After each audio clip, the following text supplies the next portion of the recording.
શ્રીપાદ શ્રી વલ્લભ ચરિત્રામૃત અધ્યાય 22 ગુરુદત્ત ભટ્ટનો વૃત્તાંત।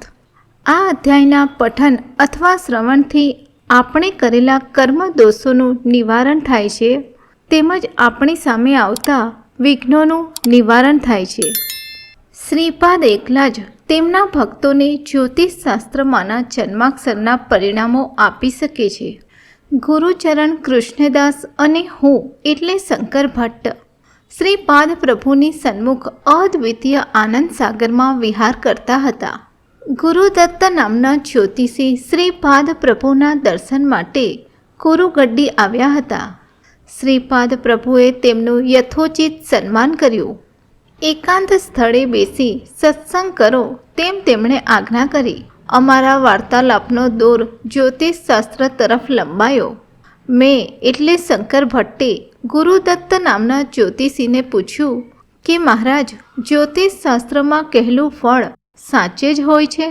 ફળમાં ફેરફાર કરી શકાય? માનવ જીવનના પૂર્વ કર્મો નિર્દેશિત હોય છે? ગુરુદત્ત ભટ્ટે ખુલાસો કરતાં કહ્યું કે ભચક્ર એ નક્ષત્ર કક્ષા છે। તેની શરૂઆત અશ્વિની નક્ષત્રથી થાય છે। આ નક્ષત્ર સ્થળ નિર્દેશ કરવા માટે ઐત્ર પક્ષ છે। રૈવત પક્ષ નામની બીજી રીત છે। રેવતી નક્ષત્રના સ્થાન કરતાં 8 ગણા ઓછી હોવાથી આ રીત ગ્રાહ્ય નથી। અશ્વિની નક્ષત્ર ગોલ ઓળખવામાં અઘરું છે, પરંતુ 180 ઉપર રહેતું ચિત્રા નક્ષત્રનું એક જ ગોળ પ્રકાશવંત હોય, તેમાં 6 આ રાશિ ઉમેરતા તે અશ્વિની થઈ ચૈત્ર પક્ષ તરીકે ગ્રાહ્ય ગણાય છે।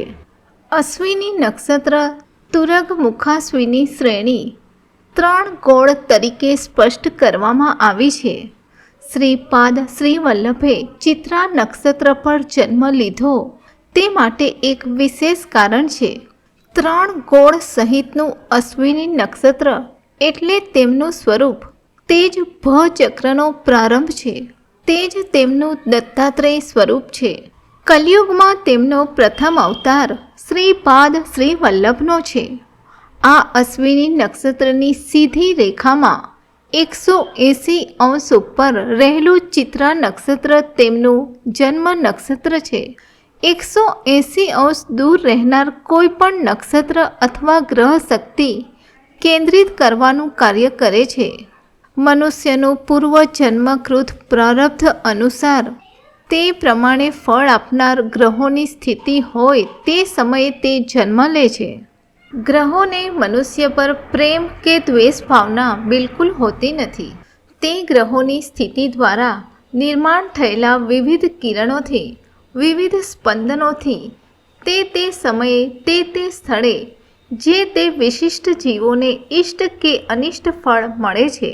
અનિષ્ટ ફળના પરિણામને દૂર કરવા આપણે તે કિરણોને, સ્પંદનોને દૂર કરવા ઘટે છે તે નીચે કહેલા પ્રયત્નોથી કરી શકાય, જેમાં મંત્ર તંત્રથી, ધ્યાન વડે, પ્રાર્થનાથી અને યોગ શક્તિની સહાયથી। પૂર્વજન્મ કર્મ અત્યંત પ્રબળ હોય તો ઉપરનો કોઈ પણ પ્રયાસ કામમાં આવતો નથી। તેવી પરિસ્થિતિમાં શ્રીપાદ પ્રભુ જ આપણી ભાગ્યરેખા બદલી શકે છે। આ રીતે આપણી ભાગ્યરેખા બદલવા અને સારી રીતે લખવા આપણે કોઈને કોઈ બીજા માટે સારું કામ અથવા પરોપકાર કરવું જોઈએ। સાધારણ પરિસ્થિતિમાં આ થવું પણ મુશ્કેલ છે। સૃષ્ટિની ક્રિયા પદ્ધતિમાં અથવા કર્મ દેવતાની ક્રિયા પદ્ધતિમાં શ્રીપાદ પ્રભુ અનાવશ્યક દખલ કરતા નથી। ભક્તોની તીવ્રતા શ્રીપાદ પ્રભુને હચમચાવી મૂકે છે અને યોગ્ય ઉપાય કહેવા પ્રેરિત કરે છે। શ્રીપાદ પ્રભુના હૃદયમાંથી નીકળતા પ્રેમ, કરુણાના મહાપ્રભાવથી કર્મ દેવતાની શક્તિ નિસ્તેજ થઈ જાય છે। કર્મનું સ્વરૂપ જળ છે, જ્યારે શ્રીપાદ પ્રભુ એ ચૈતન્ય સ્વરૂપ છે। યોગ્ય સમયે તેઓ પ્રગટ થઈ તેમની ચૈતન્ય શક્તિની સમર્થતા પ્રદર્શિત કરે છે। આ તેમનો એકદમ સહજ સ્વભાવ છે।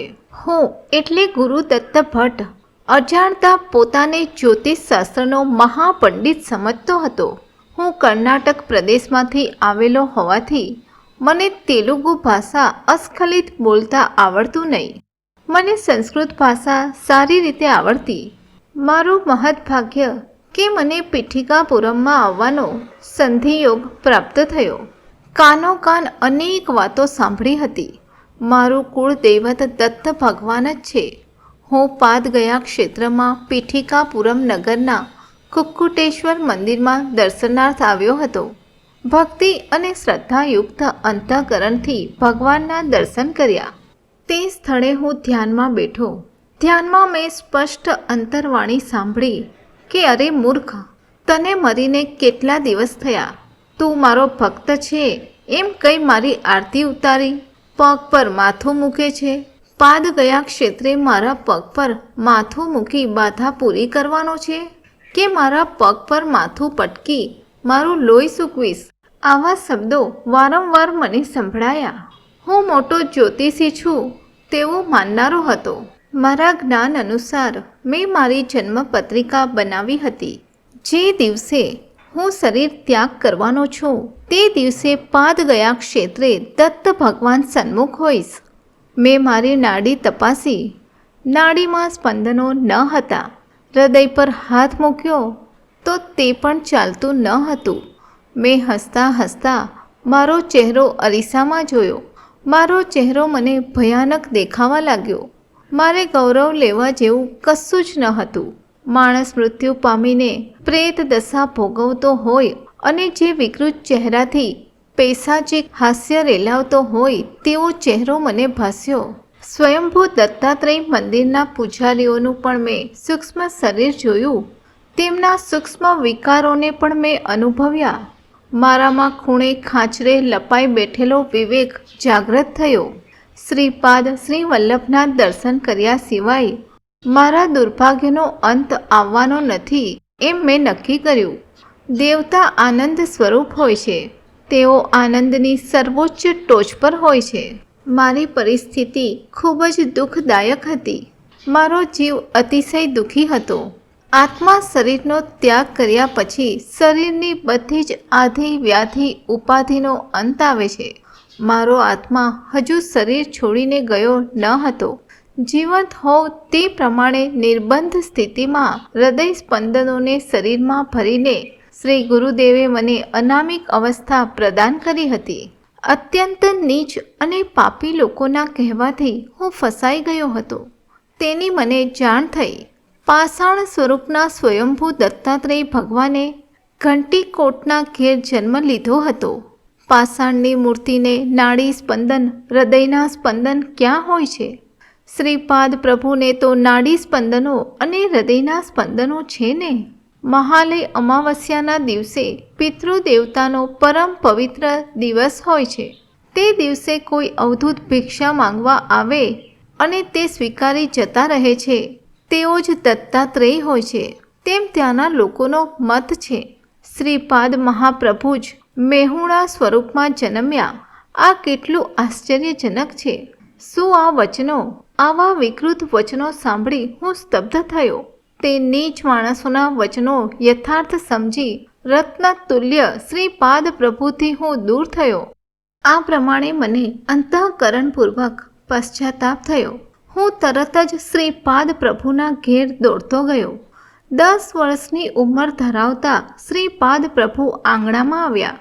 તેઓ ગુરુદત્તને જોઈને બોલ્યા કે આવ, મૂર્ખ જીવતો હોય તેમ નાટક કરે છે. મૃતવત તારા જેવા માનવરૂપી પિશાચને મારી કૃપાથી જ સદગતિ પ્રાપ્ત થઈ શકે છે. તમે કરેલા દુષ્કૃત્યોને લીધે રૌરવ આદિ નરકયાતના ભોગવતા તમારા પિતૃઓને સદગતિ મળે તે માટે અવધૂત વેશ ધારણ કરી મહાલય અમાવસ્યાના પવિત્ર દિવસે ભિક્ષા માંગવા આવેલો. હું કોણ છું તેની તને ખબર છે? પેલા દત્તાત્રેય કોણ તેની જાણ છે? તે દત્તાત્રેય હું જ છું, જેમનું ફક્ત નામ લેવાથી રાક્ષસ પિશાચગણો થર થર ધ્રુજવા લાગે છે. તે દત્તાત્રેય હું જ છું. તારું હું પથ્થરમાં રૂપાંતર કરી શકું છું. તને હું ભૂખ્યો રાખી શકું છું અને તારા પ્રાણ પણ લઈ શકું છું. તું જીવતો હોય તેમ દેખાતો હોવા છતાં તું મૃતવત જ છે. તું જીવતો હોવાનું નાટક કરી શકે છે. હું દત્ત છું કે નહીં તેનો વિચાર આપણે પછી કરીશું. પ્રથમ તું તારા વિશે કહે. શ્રીપાદ પ્રભુનું વક્તવ્ય સાંભળી હું એટલે ગુરુદેવ ભટ્ટ ગલિતાભિમાન થઈ ધ્રુજવા લાગ્યો. એટલામાં સુમતી મહારાણી આંગણામાં આવ્યા. તેઓ બોલ્યા કે હે કૃષ્ણ કનૈયા જેવા શ્રીપાદ, આ પ્રેત લક્ષણો ધરાવતો અઘોરી જેવો માણસ કોણ છે? તું અંદર આવ, તારી નજર ઉતારું છું. શ્રીપાદ પ્રભુએ જવાબ આપ્યો કે માતાજી, આ હજુ અઘોરી થયો નથી, પરંતુ તેનો આગામી જન્મ સબને ઉઠાવનારો થનાર છે. જન્મ પૂર્વે તે મારા દર્શને આવ્યો છે. આપણા ઘેર વધેલો ભાત અને ખાવા માટે આપ. શ્રીપાદ પ્રભુની માતાએ ઘેર વધેલો ભાત લાવી આપ્યો. શ્રીપાદે તે ગુરુ ભટ્ટને આપ્યો અને જમીને તરત નીકળી જવા ગયું. ગુરુદેવ ભટ્ટે તે ભાત લઈને કુક્કુટેશ્વર મંદિરની સામેની ખુલ્લી જગ્યામાં બેસીને ખાધો. ભાતને આરોગતાની સાથે જ તેની દુરાવસ્થા નાશ પામી. તે ફરી શ્રીપાદના દર્શન કરવા આવ્યો. તે સમયે શ્રેષ્ઠી શ્રીપાદને લઈ દુકાનમાં ગયા હતા. શ્રીપાદ પ્રભુ પૈસા ગણી તિજોરીમાં મૂકતા હતા અને શ્રેષ્ઠી ગ્રાહકોને ચોખા અને જુવાર ઇત્યાદિ તોલીને આપતો હતો. શ્રીપાદે શ્રેષ્ઠીને પૂછ્યું કે દાદાજી, આજે દસમી છે, મારા પિતાશ્રીને કેટલી દક્ષિણા આપશો? શ્રેષ્ઠીએ જવાબમાં કહ્યું કે આપણા બંનેમાં કોઈ ભેદ નથી. તને જે જોઈએ તે તું લે અને મને જોઈતું હોય તે મને આપ. આ દ્રશ્ય કેવું મનોહર હતું તેનું વર્ણન કરવું મુશ્કેલ છે. શ્રીપાદ પ્રભુએ એક ગોળનો ગાંગડો મોઢામાં મૂક્યો અને એક ગાંગડો શ્રેષ્ઠીને પ્રસાદ તરીકે આપ્યો. શ્રીપાદ પ્રભુએ કહ્યું કે આજે મારી ગણેશ પૂજા થઈ ગઈ. ગણેશે ગોળનો ગાંગડો મોંમાં મૂકી નૈવેદ્ય સ્વીકાર્યું. તમને ખોટું લાગતું હોય તો મારા મોંમાં જુઓ. આમ કંઈ શ્રીપાદે શ્રેષ્ઠીને મોં પહોળું કરી દેખાડ્યું. તે મુખમાં શ્રેષ્ઠીને કયું રૂપ દેખાયું તે શ્રેષ્ઠી જ જાણે. તેમણે તે અંગે કોઈને પણ કહ્યું નથી. તેઓએ શ્રીપાદને કહ્યું કે છબીલા શ્રીપાદ, ગણેશને જ્યારે ભૂખ લાગે ત્યારે અમને ન પૂછતા જોઈએ તેટલો ગોળનું નૈવેદ્ય નિસંકોચ ધરાવજે. તેટલામાં અખંડ સૌભાગ્યવતી વેંકટ સુબ્બમણા ત્યાં આવ્યા. તેઓ શ્રીપાદને તેલ ચોળીને નવડાવવા માટે લઈ ગયા. હે શંકર ભટ્ટ, દુષ્ટ લોકોના કહેવાથી હું એટલે ગુરુદેવ ભટ્ટ અધોગતિ પામી અઘોરી જન્મ મેળવી દુર્ભાગી થવાનો હતો. પરંતુ શ્રીપાદ પ્રભુએ તેમાંથી મારું રક્ષણ કર્યું. મને ફક્ત મુક્ત કર્યો હોત, મારા પર કૃપા દૃષ્ટિ થઈ ના હોત તો મારું પતન થયું હોત. સદગુરુને આપના પ્રત્યે નિસ્વાર્થ પ્રેમને લીધે આપણા પૂર્વજન્મના કર્મફળથી સંપૂર્ણ છોડાવે છે. આ માટે તેઓ પોતાનો અમૂલ્ય સમય અને શક્તિ ખર્ચ કરે છે. શ્રીપાદ પ્રભુની જન્મ પત્રિકા સાંદ્ર સિંધુ વેદમાં જોઈ શકાય છે. શ્રીપાદ પ્રભુને ઘેર તેલુગુ ભાષા સાથે સંસ્કૃત ભાષા પણ બોલાતી. હિમાલયની પવિત્ર ભૂમિ પર જે ભાષા બોલાતી તે ભાષામાં શ્રીપાદ પ્રભુ અપ્પલરાજ શર્મા અને બાપન નારિયેલુ સંભાષણ કરતા. સંબલ પ્રાંતમાં બોલાતી ભાષા સંસ્કૃત કરતાં જુદી પડતી. તે ભાષાનું માધુર્ય અને સરળતા વર્ણનાતીત હતી. આ ભાષા પીઠિકાપુરમમાં ફક્ત શ્રીપાદ પ્રભુ, બાપન નારિયેલુ અને અપ્પલરાજ શર્માને જ બોલતા આવડતી. સત્ય ઋષિશ્વર નામના એક વિદ્વાન ગ્રહસ્થ બાપન નારિયેલુ સાથે હતા. ત્યારે શ્રીપાદે કહ્યું કે દાદાજી, શ્રી કૃષ્ણ સત્ય અથવા અસત્ય કશું બોલતા નહીં. તેમનું વક્તવ્ય કેવળ કર્તવ્ય બોધક રહેલું. તે વિશે બાપન નારિયેલુએ કહ્યું કે શ્રીપાદ હંમેશા સત્ય જ બોલવું, નામ માત્ર પણ અસત્ય ન બોલવું. આ સાંભળી શ્રીપાદ પ્રભુએ મંદ હાસ્ય કર્યું. તે દિવસે બાપન નારિયેલુના ઘેર વેંકટ સુબ્બૈયા શ્રેષ્ઠી આવ્યા હતા. તેમની અંતરની એક ઈચ્છા હતી કે બાપન નારેલું એ તેમના ઘેર ભોજન કરી દક્ષિણા સ્વીકારવી. તે દિવસ મહાલય પખવાડિયાનો એક દિવસ નક્કી કરવો, જેથી પિતૃઓ સંતોષ પામે. આ તેમની સદ ઈચ્છા બાપન નારેલું પૂર્ણ કરશે કે નહીં તે વિશે તેમને શંકા હતી. આથી શ્રેષ્ઠીએ શ્રીપાદ સમક્ષ નતમસ્તક થઈ બાપન નાર્યુલુ સામે પોતાની ઈચ્છા પ્રકટ કરી. બાપન નાર્યુલુએ મહાલયમાં શ્રેષ્ઠીના ઘેર ભોજન કરી દક્ષિણા સ્વીકારવા અનુમતિ આપી. આપેલી સંમતિથી શ્રેષ્ઠીને અપાર આનંદ થયો. શ્રીપાદ ઘણા ચતુર હતા. શ્રાદ્ધ પક્ષમાં શ્રી શ્રેષ્ઠી અને શ્રી બાપન નાર્યુલુ બંને તેમના વચન ભૂલી ગયા. મહાલય અમાવસ્યાએ શ્રી શ્રેષ્ઠી શ્રી બાપન નાર્યુલુના ઘેર આવ્યા. શ્રીપાદે હસતા હસતા કહ્યું કે વચન આપવું જોઈએ નહીં, વચન આપ્યા પછી તે પાળવું જોઈએ. જો આપણું વચન ભૂલી જવાય તો કમસે કમ વચન લીધું હોય તેણે તેનું સ્મરણ કરાવવું જોઈએ. હું આપના બંને તરફથી આ અંગે ખુલાસો માંગુ છું. ત્યારે બંને જણ પોતાની ભૂલ સમજ્યા.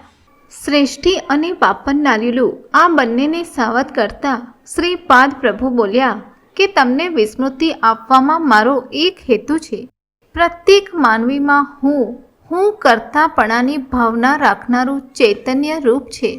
પ્રત્યેક જીવ પોતાના માતા પિતા પાસેથી ફક્ત શરીર જ નહીં પરંતુ હું કારથી વ્યાપ્ત ચૈતન્યને વિશ્વ પ્રણાલિકાને પાર પાડવા કોઈને કોઈ જવાબદારીવાળું કર્મ હોય છે જ. પિતા પાસેથી પુત્રને, પુત્ર દ્વારા તેના પુત્રને, આમ પરંપરાગત બંધન દરેકને હોય છે. ગૃહસ્થાશ્રમ છોડીને સંન્યાસાશ્રમ સ્વીકાર્યા પછી જ આ કર્મ બંધનમાંથી છૂટી શકાય છે. વચન આજે આપેલું હોય કે નામને રૂપવાળા મર્યાદિત આ જન્મમાં લીધું હોય તે આ જન્મમાં તમારે બંને ચૂકવવાની જરૂર નથી. તેનું અંતનું મોટું રૂપ નામની ચેતનામાં પરિવર્તિત કરી શકાય છે. આજે આપેલા વચન પ્રમાણે કોઈ જગ્યાએ અને કોઈ સમયે બાપન નાર્યાના વંશજનો કોઈ માણસ શ્રી શ્રેષ્ઠીના વંશજના માણસના ઘરમાં શ્રાદ્ધ પક્ષમાં જમી શકે છે અને દક્ષિણા પણ સ્વીકારી શકે છે. તે ક્યારે, કેવી રીતે અને કયા પ્રકારે બને તે વિશે મને પૂછવું જોઈએ નહીં. કર્મ નસીબનું બંધારણ ઘણું ગૂંચવાડા ભર્યું છે. તે ઘણું સૂક્ષ્મ છે. કેટલાક કર્મોમાં શારીરિક સમય અને તેના ફળનો સમય ભિન્ન હોય છે. શારીરિક સમય પ્રમાણે શ્રાદ્ધ પક્ષમાં જ આ વિધિ કરવી જોઈએ. શ્રાદ્ધ પક્ષમાં સદગત પિતૃઓનો વિધિ ભાદરવા માસમાં પૂનમથી અમાસ સુધીમાં કરવી જોઈએ. તો પણ જ્યાં સુધી ફળનો સમય આવ્યો ન હોય તો તે દૂરના ભવિષ્ય સુધી ઠેલી શકાય છે. શ્રીપાદે તે બંને જણાને ફાયદાકારક કહ્યું. શંકર ભટ્ટે પૂછ્યું કે હે ગુરુદત્ત ભટ્ટ, ભૌતિક કાળ અને યોગ કાળ એટલે શું? તેનું વિવરણ કરીને સમજાવો. શ્રી ભટ્ટે કહ્યું કે ભૌતિક કાળ અને ભૌતિક દેશ ઉપરાંત માનસિક કાળ અને માનસિક દેશ તેમજ યોગ કાળ અને યોગ દેશ પણ હોય છે. ધારો કે માણસ 60 વર્ષનો છે પણ તે હંમેશા 20 વર્ષના માણસની માફક સતત શિક્ષણની પાછળ રહેતો હોય તો એનો શારીરિક સમય 60 વર્ષનો બતાવે છે. આ શરીર સંબંધિત છે તો પણ તેની માનસિક ઉંમર 20 વર્ષની જ ગણાશે. એ જ રીતે ધારો કે 20 વર્ષનો યુવાન 60 વર્ષના વૃદ્ધ પુરુષ જેટલી જવાબદારી સહન કરતો હોય તો તેનો શારીરિક સમય 20 વર્ષનો ગણાશે. તે એના શરીર સંબંધિત છે પણ એનો માનસિક સમય 60 વર્ષનો ગણાશે. આ રીતે એવો કોઈ નિયમ નથી કે શારીરિક સમય અને માનસિક સમય એક સમયે મળવા જોઈએ. તે જુદા હોઈ શકે. જે કોઈ કાશી કે પીઠિકાપુરમમાં સતત માનસિક રીતે ચતુરતાપૂર્વક રહે તો તે કાશી કે પીઠિકાપુરમમાં રહેવાના પરિણામો મેળવે છે. અને જો તે શારીરિક રીતે ભલે તે ક્ષેત્રમાં હોય પણ મન જ ત્યાં ન હોય તો તે ક્ષેત્રમાં રહેવાના ફળને મેળવતો નથી. શ્રીપાદ પ્રભુએ કહ્યું કે હું કાળાતીત છું. જે ભક્તને કાશીમાં નિવાસ કરવાની ઈચ્છા છે અને આંતરિક તીવ્રતા છે, તેમને કાશી નિવાસની પ્રાપ્તિ થાય છે. ભૌતિક દ્રષ્ટિએ તે કોઈ પણ પ્રદેશમાં રહેતો હોય, પણ માનસિક દ્રષ્ટિએ તેનો નિવાસ કાશીમાં જ હોય છે. ભૌતિક દ્રષ્ટિએ કાશીમાં રહીને ગો હત્યા કરનારને કાશી નિવાસનું ફળ મળતું નથી. જે રીતે ગંગાજળમાં માછલીનું ધ્યાન ધરતા બગલાને ગંગા સ્નાનનું પુણ્ય મળતું નથી, એકાદ સાધક ભૌતિક રીતે પીઠિકાપુરમમાં રહેતો હોય તો શ્રીપાદ પ્રભુનો ભક્ત કહેવાય નહીં.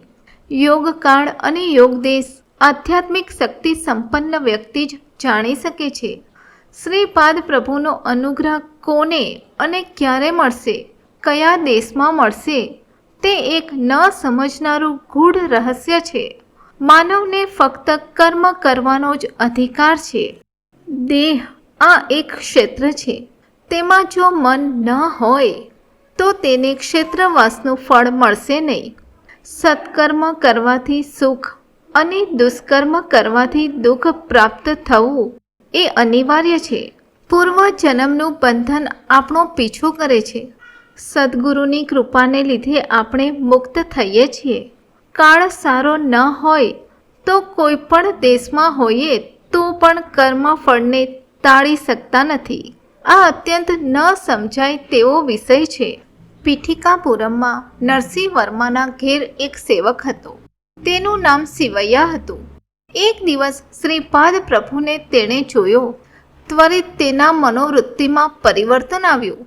તેણે આહાર અને નિદ્રાનો ત્યાગ કર્યો અને અસંબદ્ધ બકવાસ શરૂ કર્યો અને કહ્યું કે હું સૃષ્ટિ, સ્થિતિ અને લયને માટે કારણભૂત છું.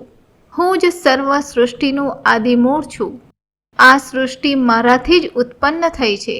મારા લીધે જ તે વૃદ્ધિ પામે છે અને મારામાં જ લય પામે છે. નરસિંહ વર્માને શિવૈયાની અત્યંત દયા આવી. તેમણે શ્રીપાદને વિનંતી કરી કે શિવૈયાની રક્ષા કરો. શ્રીપાદ પ્રભુ શિવૈયાને સ્મશાનમાં લઈ ગયા. તેમની સાથે નરસિંહ વર્મા પણ હતા. ઔદુંબર ઝાડની સુકાઈ ગયેલી ડાળીને શ્રીપાદ પ્રભુએ સ્મશાનમાં દહન કરાવી. તે ક્રિયાથી શિવૈયાની મનોવૃત્તિમાં પરિવર્તન આવ્યું. નરસિંહ વર્માને આ બધું અત્યંત આશ્ચર્યકારક લાગ્યું.